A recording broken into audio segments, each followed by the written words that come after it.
किसी ने बहुत सही कहा है कि हमारी एक छोटी सी गलती हमारी पूरी जिंदगी को बदल सकती है। आज ऐसी एक स्टोरी लाया हूँ आपके सामने जिसमें हमें एक कंक्लूजन मिलेगा कि हमारी एक छोटी सी गलती प्रोकासिनेट करना, सही समय पर काम ना करना कैसे जिंदगी पूरी बर्बाद कर सकता है। और सिर्फ एक की नहीं, कईयों की जिंदगी खराब हो सकती है। और अगर आप एक स्टूडेंट हैं तो मैं रिक्वेस्ट करूंगा कि ये स्टोरी को पूरी तरीके से एंड तक सुनिए, क्योंकि ये आपके लिए स्पेसिफिकली लाइफ चेंजिंग हो सकता है। क्योंकि बीइंग स्टूडेंट इस दुनिया के फ्यूचर हो, आपके ऊपर जिम्मेदारी बनती है आपकी ड्यूटीज परफॉर्म करनी। अभी जो आपकी ड्यूटी है वो स्टोरी के थ्रू और फाइनल कंक्लूजन में समझते हैं।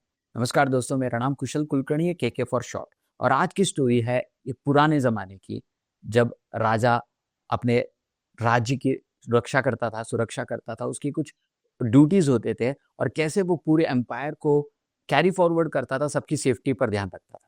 एक राज्य था, पुराने जमाने की बात है, एक राजा था, उसका राज्य था। और ये राजा बहुत ही शांत स्वभाव का, बहुत ही कुशल, he was very much brave. और वो अपने एम्पायर की, अपने राज्य की सेफ्टी के लिए अपने खास जासूसों पर निर्भर था।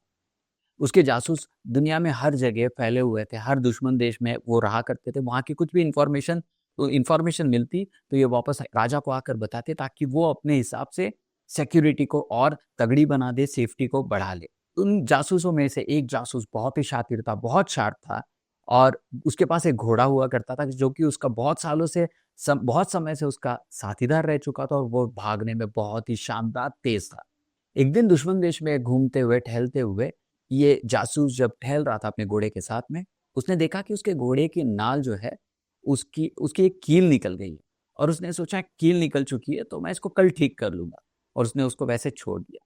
ये इसका डिसीजन जो है, आगे समझते हैं इसका ये एक डिसीजन कि कल कर लूंगा, आगे जाके क्या लेकर आता है रिजल्ट, सुनते हैं स्टोरी में। उसने बस ये घोड़े की नाल की जो कील निकली थी उसको रिपेयर करने के लिए उसने प्रोकास्टिनेट कर दिया। अब अगले दिन उसने देखा, उसने माइनर एडजस्टमेंट तो कर दिया था। अब दूसरे दिन फिर से वो इंफॉर्मेशन का, उसका जो काम था, वो जासूस था, तो उसको डिटेक्ट करना था, डिटेक्टिव की तरह उसको इंफॉर्मेशन ढूंढना था, राइट, कि उसके देश पर कोई हार्म ना हो। और दूसरे दिन जब वो निकला अपने घर से, तो उसने देखा कि यार वो कील गायब हो चुकी है। उसने एडजस्टमेंट तो किया था लेकिन वो पूरी तरह निकल चुका था, अब उसको मिल नहीं रहा। उसने सोचा कोई बड़ी बात नहीं है, बाकी सब ठीक ही है, घोड़े की नाल उसका अलाइनमेंट वो अच्छी तरीके से सही लग रहा है, तो उसने बस छोड़ दिया। और टहलते टहलते उसके कानों पर एक इंफॉर्मेशन आया कि वो देश उसके राज्य पर, जहां से वो बिलोंग करता था, वहां अटैक करने वाला है। और उन्होंने बहुत पावरफुल सोल्जर्स, उसने बहुत स्ट्रैटेजीज बनाई हुई है, और वो चाहते हैं कि वो देश को खराब कर दे पूरा। इंफॉर्मेशन मिलते ही उसने एक सेकंड का टाइम वेस्ट नहीं किया, लंबा सफर था, और उसने दौड़ना चालू किया अपने घोड़े पर बैठकर। दौड़ते दौड़ते पहाड़ मिले, घने जंगल थे, चलते चलते उसके घोड़े की जो नाल है वो, उसकी ग्रिप लूज होती गई। और एक समय ऐसा आया कि वो घोड़ा इम्बैलेंस होकर गिर गया, और जैसे ही घोड़ा गिरा तो ये जासूस भी उछल कर गिर गया। पर ये ऐसी जगह पे गिरा जहां पर इसकी सर पर पत्थर से चोट लग गई। चोट बहुत गहरी थी। कुछ समय में इसकी आंखों के सामने एकदम अंधेरा, और आफ्टर फ्यू सेकेंड्स वो जासूस वहीं के वहीं मर गया। उसके मरते ही वो इंफॉर्मेशन भी दब गई, जो कि उसके देश पर तक पहुंचना, राजा तक पहुंचना बहुत जरूरी था, क्योंकि उनके किंगडम पर अटैक होने वाला था। गाइस, इसके बाद जो हुआ है वो कोई भी नहीं चाहेगा कि हो। अटैक हुआ, राजा हार गया, उसका पूरा किंगडम खराब हो गया, कई सारे लोग मारे गए।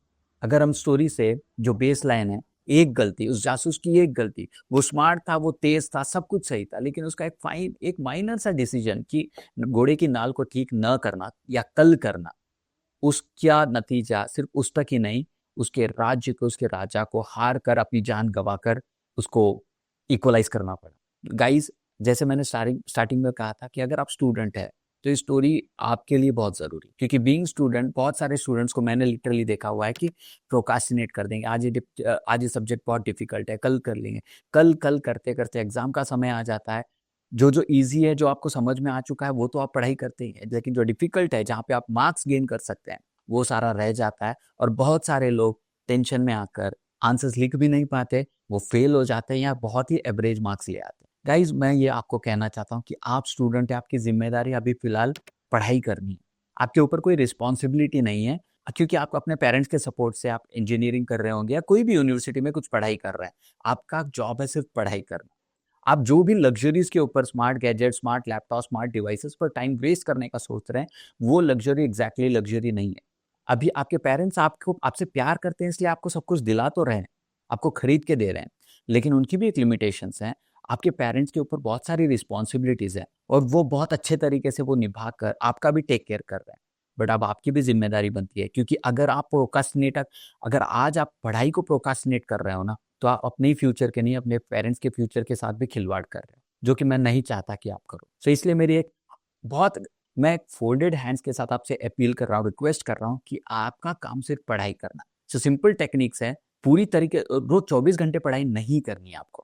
दोस्तों के साथ मजे कीजिए, सब कुछ कीजिए, लेकिन रोज 1 घंटा प्लानिंग की बहुत जरूरत है। 1 घंटा डेफिनेटली आपको जो भी आपके डिफिकल्ट सब्जेक्ट है उसको आपको पढ़ाई करनी है। और अगर टेक्निक बताऊं प्रोडक्टिविटी एनहांस करने के लिए, इजीली रिजल्ट्स फोकस भी करने के लिए, रिजल्ट्स लाने के लिए, तो रोज सुबह जल्दी उठिए, 1 घंटा पढ़ाई कीजिए। जो भी आपको डिफिकल्ट लग रहा है उस पर ज्यादा पढ़ाई कीजिए, 1 घंटा। और 1 घंटा अगर आप 365 डेज रोज अगर आप पढ़ाई करेंगे तो आपके पास 365 आवर्स होंगे। और ये 365 आवर्स अगर आप दिन में कन्वर्ट करेंगे तो इट विल बी 15 डेज, यानी 2 हफ्ता।